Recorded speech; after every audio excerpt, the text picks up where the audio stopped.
Bueno, muchísimas gracias por la presentación, muchísimas gracias por darme la oportunidad de venir a HCon. Pues sí, hoy vengo a hablaros de una pequeña investigación, de una pequeña herramienta que hice en Rust para cargar ensamblados en memoria, .NET, nuestros maravillosos assemblies, y no vengo a venderos la herramienta ni nada, aunque es open source, que también quien quiera usarla, perfecto. Vengo a que entendáis el proceso que ha seguido mi cabeza para montar esto y cómo lo podéis seguir vosotros también para montarlo, ¿vale? ¿Cuál es la lógica que hay detrás de todo esto, sobre todo? Bueno, antes de nada, porque obviamente no todos me conocen, ¿quién soy yo? Yo soy Iñaki Tornos, aunque también muchos me conocéis como Kraken. Ahora mismo soy Senior Red Team Operator en ADP, CTF Enjoyer, Research Lover, y en mi tiempo libre soy creador de contenido, bueno, un intento de creador de contenido, ¿vale? Entonces tenéis mis redes sociales por ahí, si las queréis echar un vistazo, más que encantado de hablar con vosotros. Breve disclaimer, la presentación está en inglés, voy a hablar todo en español, voy a decir más de lo que hay en la presentación, pero creo que es un buen mix, ¿vale? Para los que no sean nativos españoles, etcétera, ¿no? Bien, esto es un poco el índice de cómo va a estar estructurada la presentación. A lo mejor me he dejado algo fuera del índice, no lo sé. Pero sobre todo, la pequeña introducción que la estamos haciendo ahora. ¿Por qué? ¿Por qué hacer algo así? ¿Qué pasó por mi cabeza? ¿Cuál era el motivo? ¿Qué es Nautilus Runtime? Que es el nombre que le daba a la herramienta como tal. ¿Cuál es su arquitectura? ¿Cómo está montado? ¿Por qué era difícil de hacer o por qué era fácil de hacer para esos genios que hay por aquí? ¿Cuál es la técnica para cargar estos ensamblados mediante LOAD2? Que hablaremos de esta técnica. La parte del COM es lo más jodido de todo para entender, pero bueno, vamos a ir intentando desestructurarlo poco a poco para que todo el mundo pueda llegar a saber cómo funciona todo esto. Y un poco de AMSI y ETW Bypass Techniques, pues que pueden ayudar en ciertos casos, que ya veréis que como tal la herramienta no lo necesita, pero yo creo que era un must para meterlo, ¿no? Y luego pues una pequeña demo en directo. Bien, ¿por qué? ¿Por qué se me ocurrió a mí esto de ponerme a picar código en Rust, que ya bastante difícil es, ¿vale? Y ponerme a intentar cargar ensamblados en memoria. Bueno, todo viene de hace aproximadamente un año que me decidí, bueno, a aprender Rust y a la vez intentar montar mi propio Command and Control, mi propio C2. Y ahí vi que, bueno, necesito varias facetas, por así decirlo, en el Command and Control.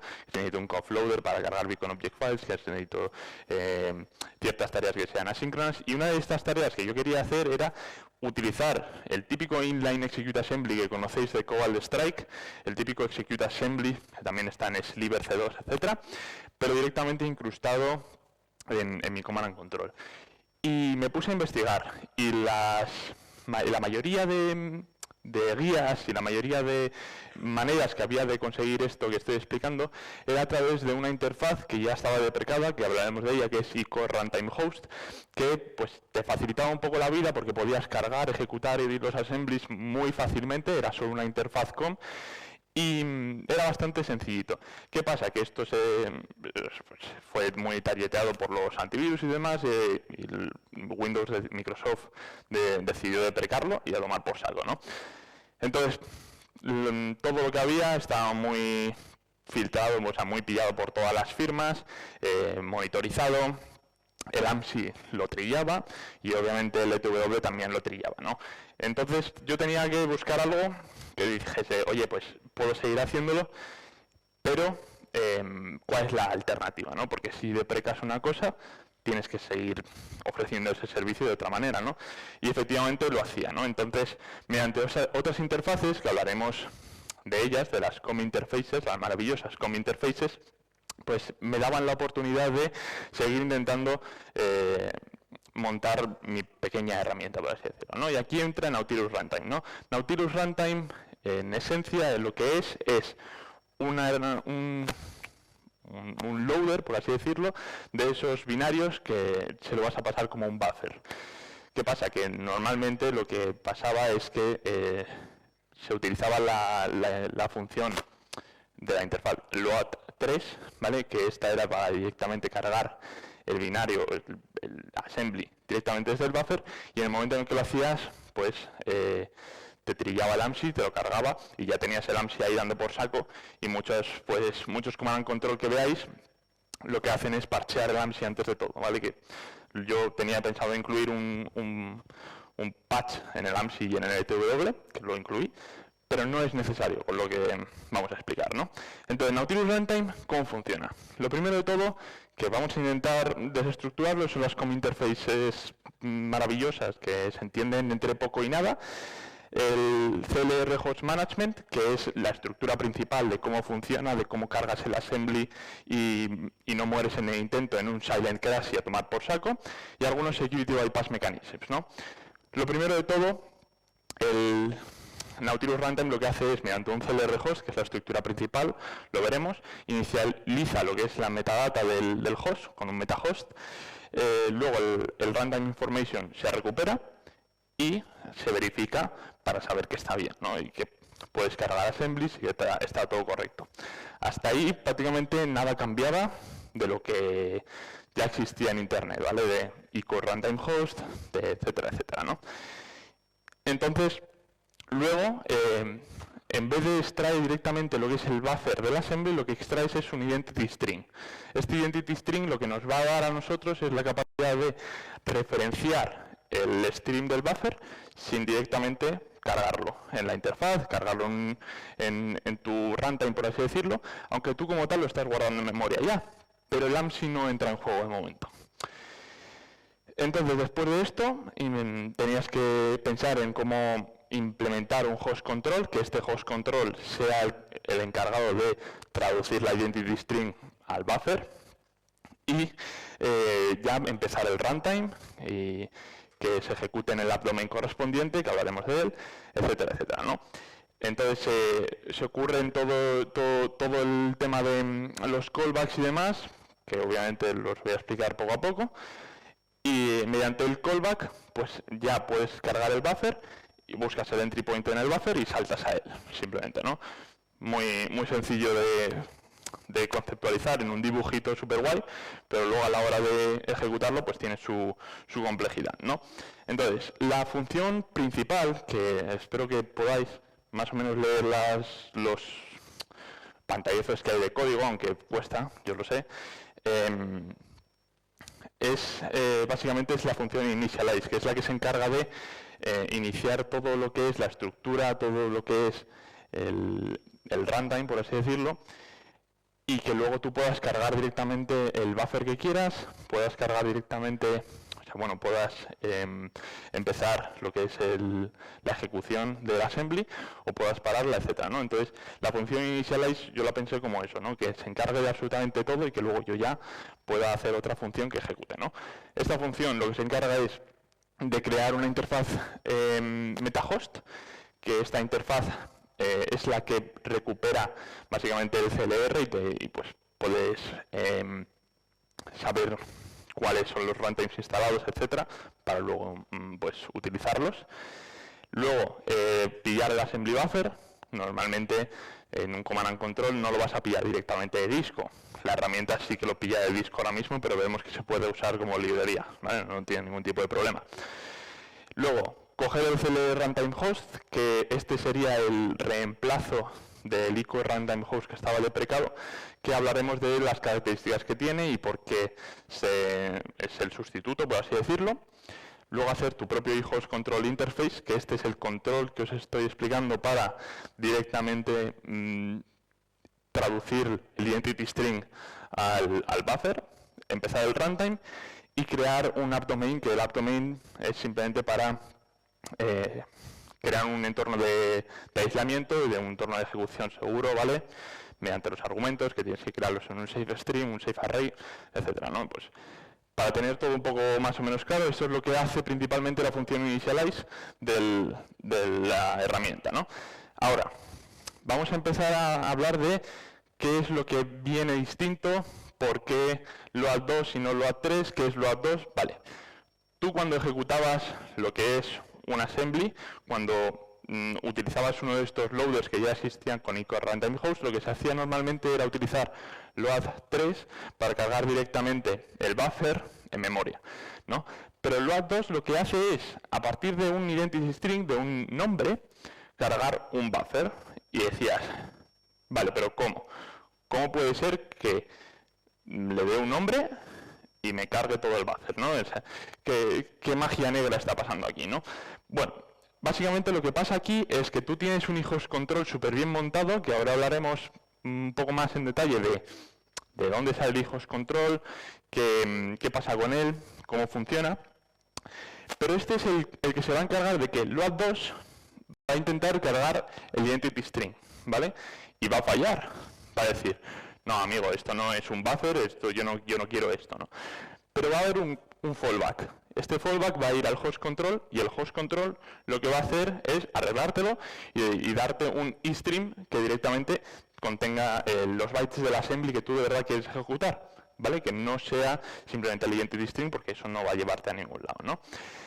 En cambio, el load3, como estoy explicando, lo que hacía era directamente cargar el buffer, el assembly buffer lo cargaba directamente en memoria, y pues en el proceso de hacer eso, obviamente, llamaba a nuestro gran amigo AMSI.dll, por ejemplo, que veremos que mediante el load2 AMSI no se llama, ¿vale? No se llama. Lo que podría pasar es que el propio assembly que estás cargando, el .NET, sí que cargue AMSI.dll luego, ¿vale? Puede pasar, sí. No voy a mentir, pero eso ya es cuestión del assembly que estés usando, no de la herramienta como tal.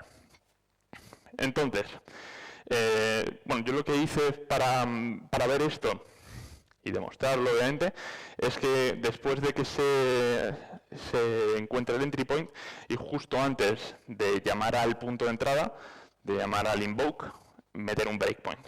Un breakpoint en el programa que lo puedes quitar, ¿vale? Puedes ver así en el código y a tomar por saco, pero simplemente para demostrarlo, ¿no? Entonces este breakpoint me servía para, cuando tú estás ejecutando un assembly, pues puedes ver que ya se ha cargado todo, estás listo para llamar al entry point, para hacer el invoke, ya se ha hecho el load, ya se ha hecho todo, y ves que en los módulos del process hacker pues no te aparece AMSI, ¿vale?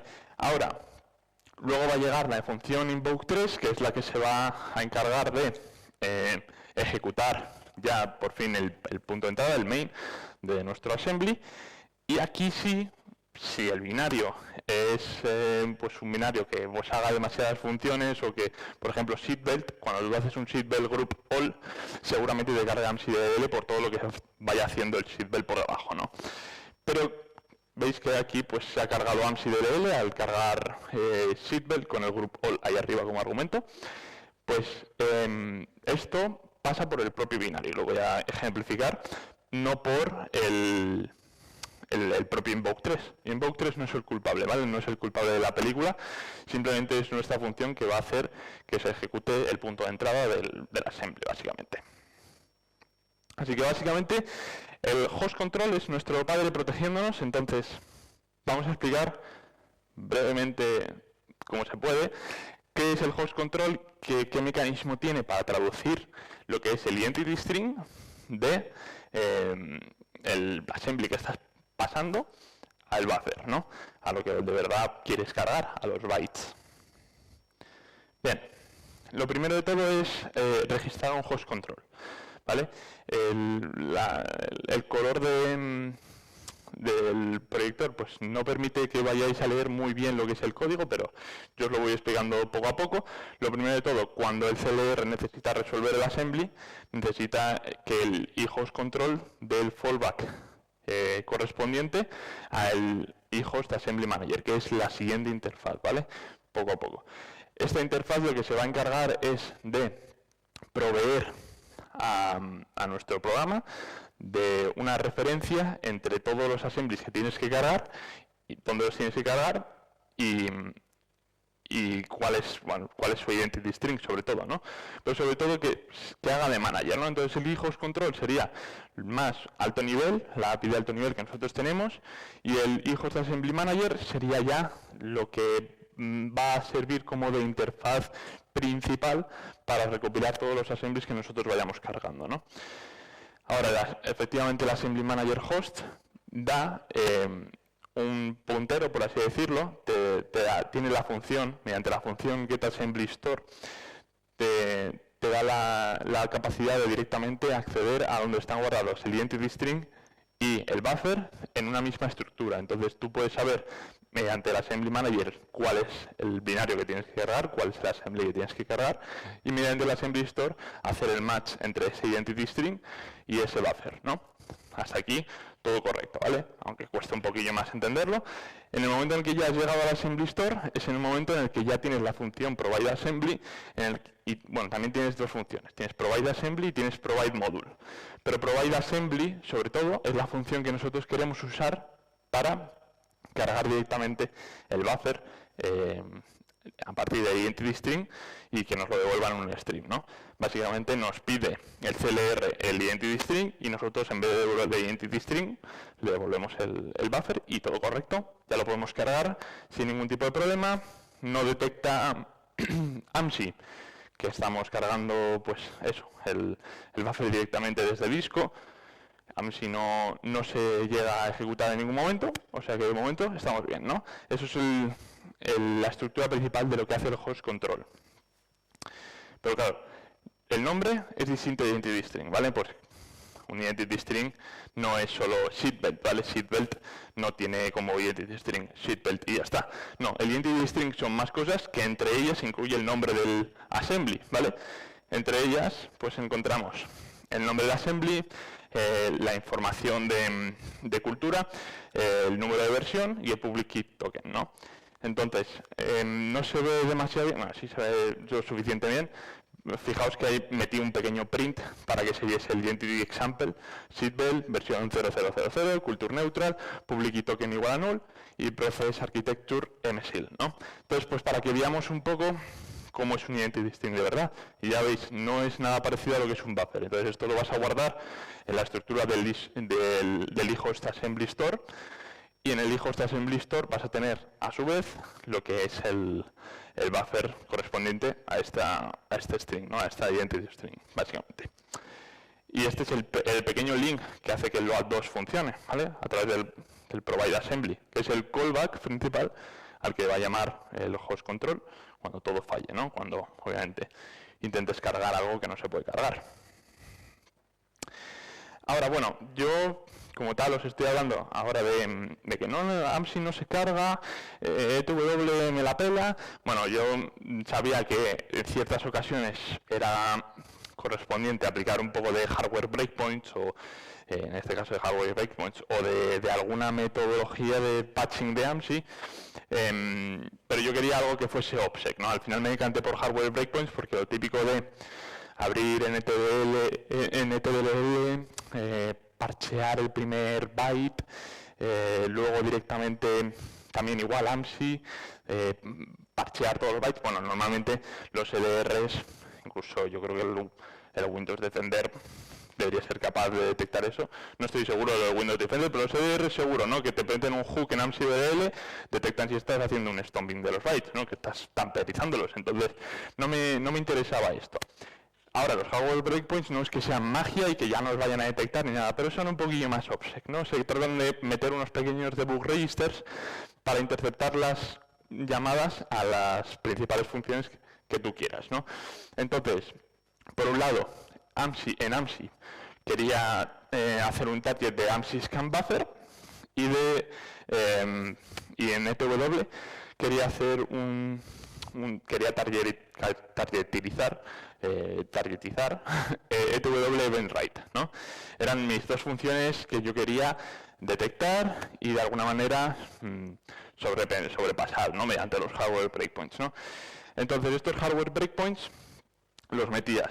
En el caso de AMSI lo que hacías era buscar lo que os he comentado de AMSI scan buffer y en cuanto fuese a devolver el resultado, en este caso AMSI result clean es lo que nos indica que el proceso está ok, ¿vale? Que no tiene nada, que no tiene bicho, ¿no?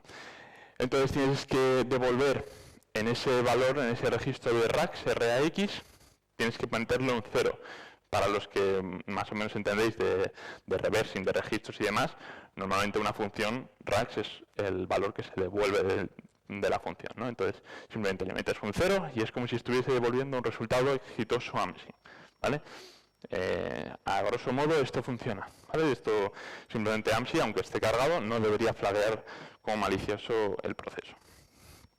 Y en NTW lo que hace es buscar en las próximas instrucciones, las próximas 500 instrucciones creo, el próximo ret que haya, la ret instruction, de return instruction, y directamente saltar ahí, ¿vale? Entonces modificas el RIP para que salte directamente a ese ret instruction, ¿vale? Para que directamente se salte toda la parte de que tú no quieres que loguee, el ETW benwrite, no quieres que escriba, y directamente salte al return. Entonces, ETW benwrite llega, se ejecuta y se salta toda su ejecución y directamente devuelve, sin haber hecho nada, ¿no? Entonces, pues bueno, eso era lo que yo quería hacer en ese caso, y también, a grosso modo, funciona. El ETW se va un poco a tomar por saco ahí, ¿no? Ahora, llega el momento de ejecución, llega el momento de, vale, ya tengo cargado el binario, ya tengo cargado las defensas que yo quiera, ya tengo cargado todo lo que necesito, ahora necesito ejecutarlo, ¿no? Y entonces esta otra función de invoke, que es la que tenéis a mano izquierda, que se lee como se puede por el color, es la principal, que se encarga ya de buscar el entry point, sobre todo, mediante assembly get entry point. La interfaz de la COM interface del assembly es la que se encarga de buscar el entry point, porque tiene una función de get entry point, y luego buscar la asignación correcta de main o de main system string, lo que nosotros consideremos, contempla los dos casos, y saltar a dicho entry point, ¿no?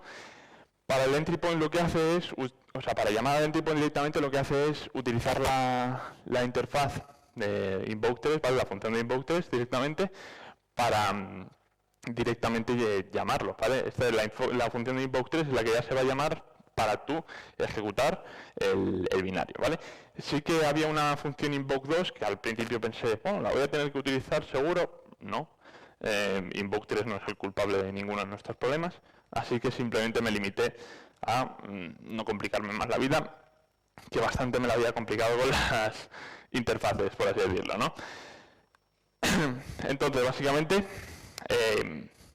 antes de, una vez ya tenías cargado todo lo que es el abdomen, tenías cargado todo el assembly, ya podías utilizar, coger los argumentos que tú quisieses y llamar correctamente al invoke de la principal función que quieras, en este caso de main, ¿no? Y cuando ya lo llamases, pues ya iba a funcionar todo sin ningún tipo de problema, ¿no? Ahora entramos en un terreno. Si esto ya era, que veo que a algunos se le están durmiendo ya las caras, esto ya es irse al siguiente nivel, esto ya es entender cómo funciona por debajo todo el tema de las COM interfaces, que como sabéis, si alguna trasteado alguna vez con COM, es duro de pelotas, ¿no? Entonces, por una parte tienes ICLR MetaHost, que vamos a ir viendo uno a uno brevemente, para no entrar en un montón de detalles, simplemente tener algo bastante claro. ICLR Runtime Info, ICLR Runtime Host, que sería el replacement de iCore Runtime Host, que aún así lo sigo utilizando, ahora explico por qué. AppDomain, Assembly y Type y Method Info. Esas son las interfaces que entran en juego, por así decirlo, en lo que es nuestra herramienta, en lo que es nuestro runtime, ¿no? En nuestro Nautilus Runtime.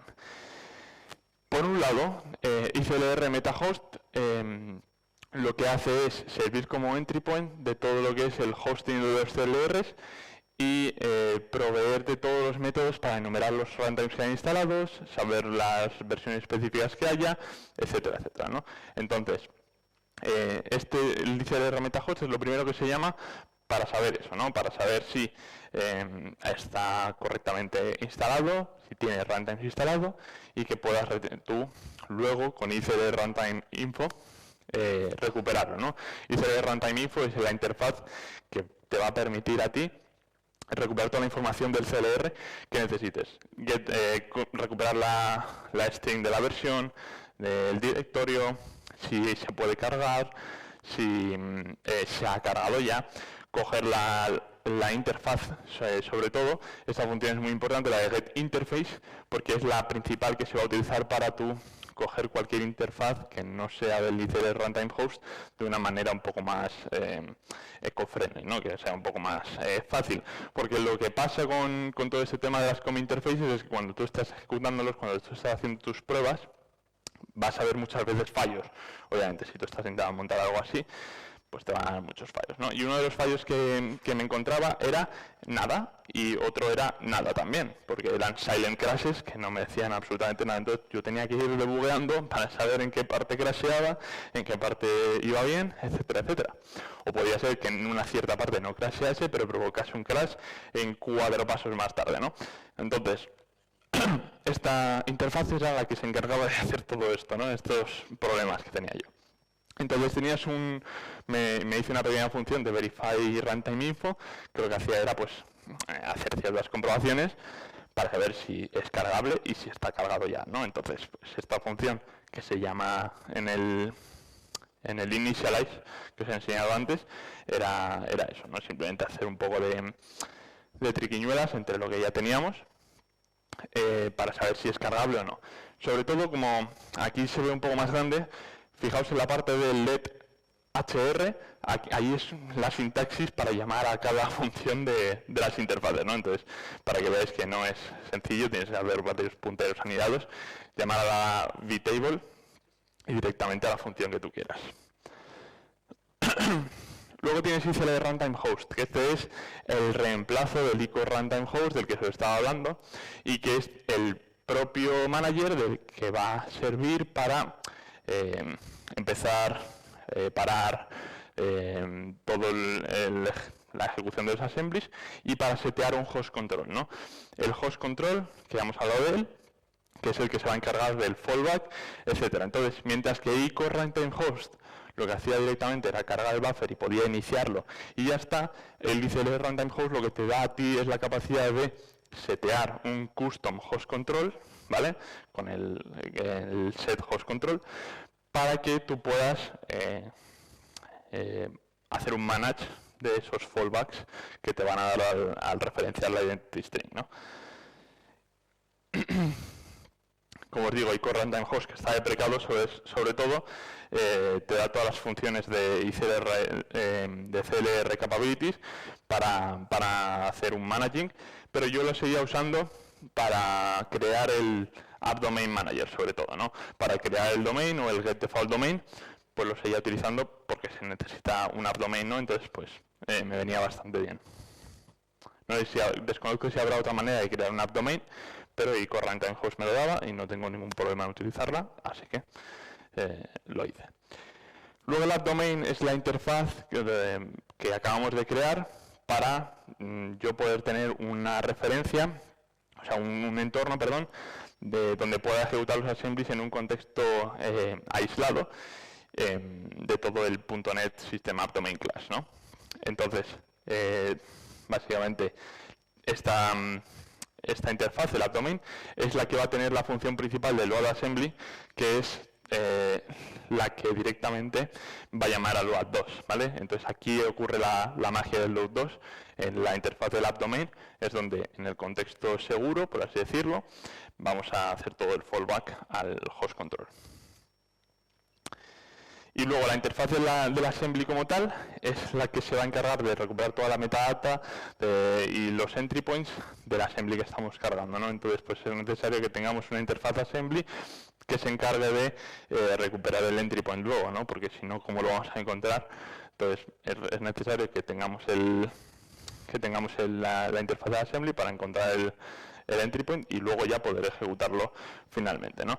Que esto se haría con el type, serían todos los tipos, todas las capacidades de los .NET que tienen distintos tipos y demás, que no voy a entrar muy en detalle porque tampoco me enteré yo del todo, y method info, que sería la principal interfaz que ya va a hacer el invoke, ¿vale? Que no sé demasiado, pero lo que hace es, mediante la función invoke, ya pasándole el entry point, llamarlo directamente a través de las COM interfaces, ¿no? Directamente con el resultado.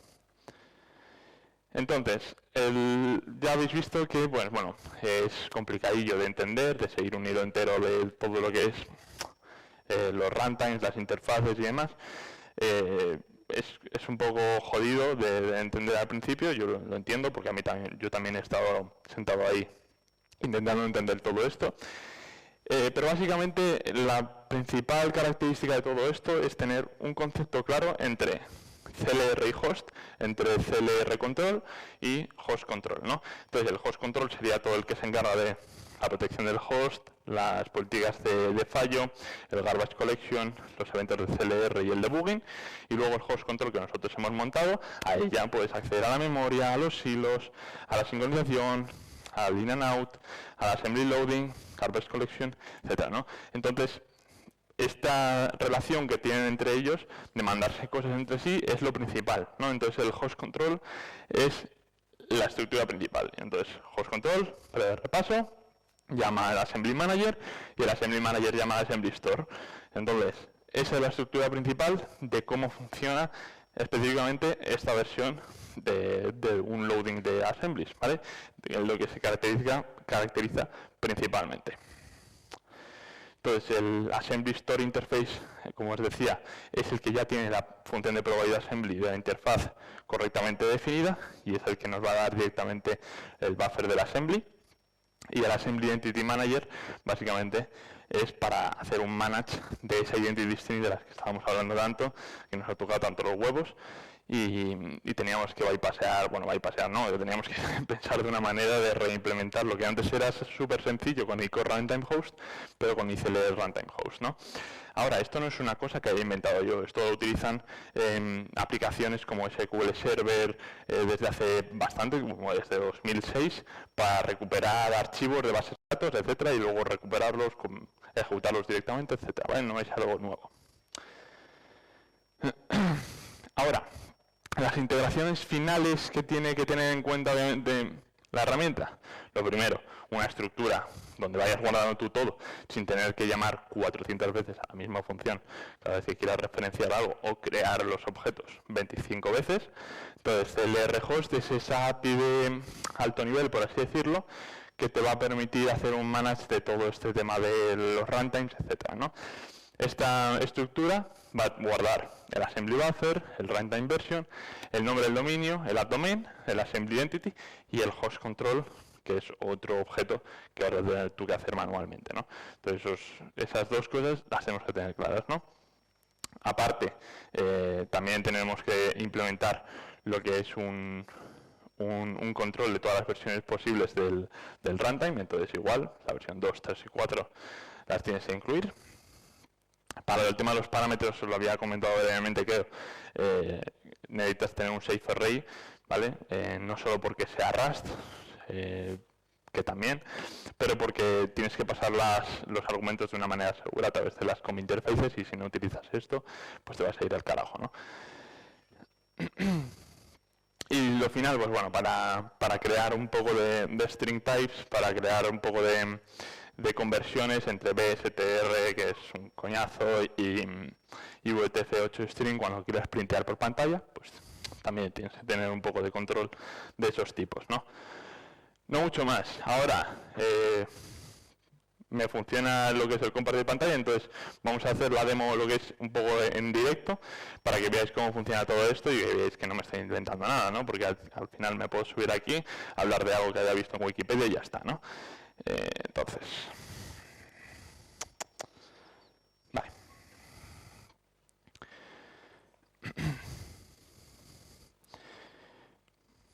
Vale, perfecto. Lo primero de nada, bueno, que veáis que el Windows Defender está activo, que bueno, que sale que no, pero bueno, porque no tengo el Automatic Sample Submission, como es de entender. Y también para que veáis las exclusiones, porque es verdad que si yo tengo seatbelt y abro un handle a seatbelt directamente en disco y no tengo excluido ese preciso archivo, me lo va a tirar, ¿vale? Y esto es algo obvio, no quiero que luego alguien me abra por Discord y me diga, no, pero es que me lo detecta el antivirus. Tío, te está detectando el seatbelt, no mi herramienta, ¿no? Entonces, que tengáis en cuenta eso, ¿no? Entonces, las partes de las exclusiones, está abajo del todo, no sé por qué me he salido. Entonces, para que veáis que solo están en CTools, ¿vale? Que no está donde va a estar la herramienta, ¿no? Entonces, voy a intentar hacer también un poco de zoom, porque si no, pues a lo mejor le cuesta ver al final bastante, ¿vale? Entonces, bueno, para que veáis que solo tenemos ahí los CTools correspondientes. Y vamos a abrirnos lo que es, por un lado, el Process Hacker, para ver el tema del AMSI. Vamos a filtrar por aquí por Nautilus Runtime, que no debería haber nada ahora mismo. ¿Vale? Y si no me equivoco, lo tengo por aquí. Temp. Vale, perfecto. Vale, entonces, para que veamos, ¿no?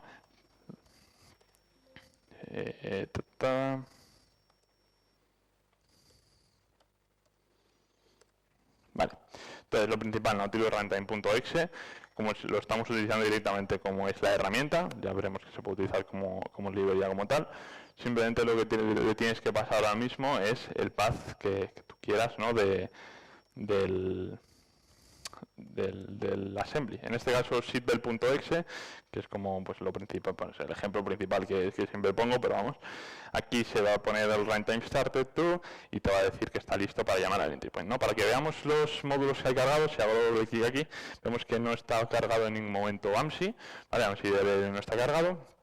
Y bueno, si lo continúo la ejecución, tampoco lo va a cargar, ¿vale? Porque no le he puesto ningún parámetro, entonces seatbelt no hace nada, ¿vale? Veis que aquí no, pues AMSI no ha tenido nada en cuenta.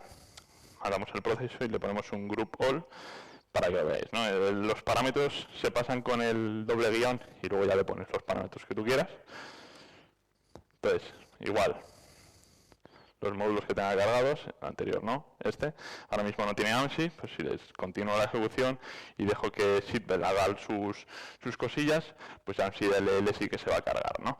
Entonces, en este caso, lo que tú tendrías que hacer para que pues, AMSI no te mate en algún momento sería meterle como argumento el guión AMSI ETW, la verdad que no estoy muy seguro,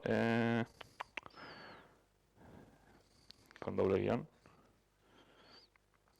a ver si me apaño,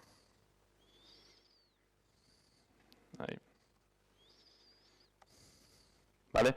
Y veis que aquí pone AMSI patched, ¿vale? Patch ETW AMSI. Entonces ahora cuando hagamos clic aquí en el proceso, vamos a ver AMSI cargado directamente, ¿vale? Porque lo que estás haciendo es poner hardware breakpoints en AMSI, tienes que cargarlo, ¿no? Para hacerlo. Entonces, pues directamente continuarías con la ejecución. Como el seatbelt group all pues tarda un poquillo, no lo voy a dejar, pero vamos a ver un ejemplo con otro assembly, ¿no? Con otro assembly parecido. En este caso, assemblies parecidos, tenemos runas.cs, ¿vale? Que bueno, runas.cs es el típico runas, pero escrito en C#, no tiene ningún misterio, y que se utiliza mucho en ejercicios de Red Team y demás, seguramente lo hayáis utilizado alguna vez en una máquina de hack de box, por lo menos, ¿no? Entonces, runas.cs, le pasamos como argumentos, en este caso mi usuario y contraseña, mi usuario y contraseña real, obviamente, y luego le pasamos pues el cmd/c juamai /all, ¿vale? Ya veis, le puedo poner comillas para agrupar los argumentos sin ningún tipo de problema.